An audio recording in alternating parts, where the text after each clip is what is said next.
Ollie's Cake, Catastrophe. Author Lisa Rovich, illustrator Mona Karen. Push up here.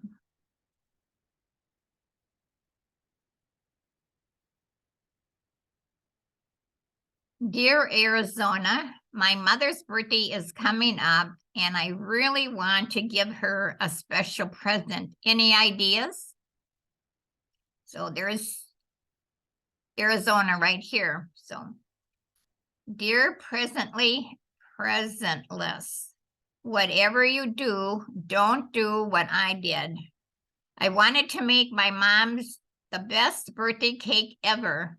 There was just one teensy little complication. I didn't know how to bake.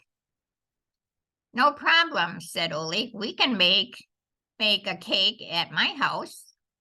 You know how to make cakes? I asked. Of course, said Ollie. I know how to make tons of stuff. I watch those cooking shows with my grandmother all the time. Wow, I said. I can't believe I never knew this about you. I was beyond excited. I could hardly wait to surprise my mother with a magnificent cake. And Ollie really did seem to know what he was doing at first, that is. He made sure we washed our hands and cleared our workspace and all that good stuff. Then he got out the flour and sugar and butter and eggs.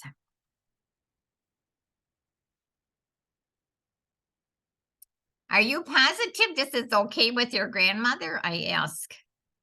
Totally, Ollie said, cracking open a bunch of eggs. She loves it when I help out in the kitchen, just as long as she's around for the actual cooking part. So there was Ollie throwing all these things into a bowl, and then there was me, super psyched to be making a real homemade cake for my mom.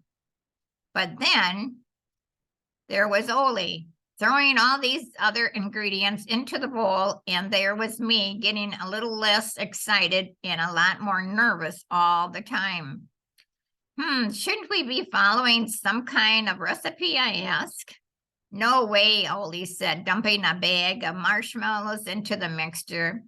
Great chefs never use recipes. They don't? I asked. Of course not, Ollie said as he's added grapes, almonds, maple syrup, chocolate powder, cereal, popcorn, raisins, applesauce, peanut butter, and all kinds of other weird things to the batter. Great taste comes from great creativity. Yeah, creativity, cool and everything, I said, but I seriously don't know about this. Trust me, Arizona, said Ollie. I know what I'm doing. And that's when I knew that my cake was in major trouble. Don't get me wrong, Ollie is a fantastic guy and an amazing friend, but I've known him since beyond forever.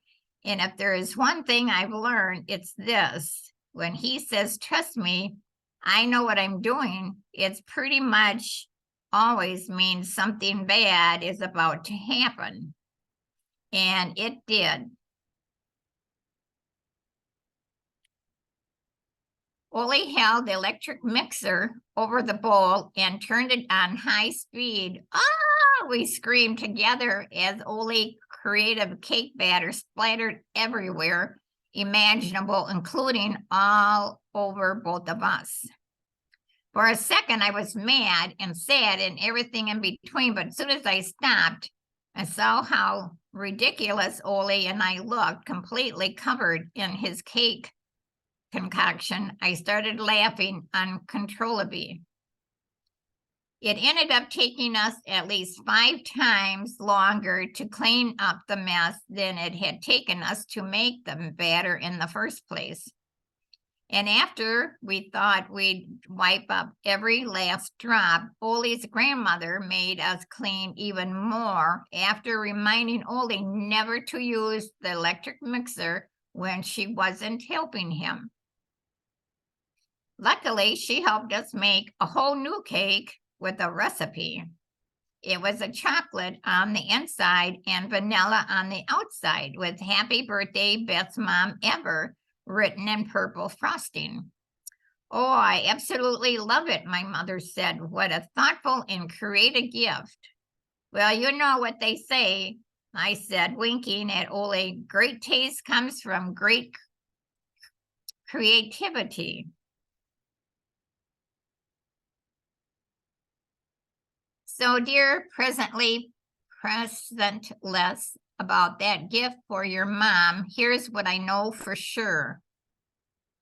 Most moms and dads and grandparents really seem to like homemade stuff, cards with notes on the inside and drawings or pictures from magazines on the outside are always big hits with my family. If you're feeling brave and decide to try the cake thing, good luck. Just make sure you get plenty of help from someone like Ollie's grandmother who actually knows what to do. Try not to worry too much about your present looking perfect. I know we've all heard this 20 zillion times, but it seriously is true.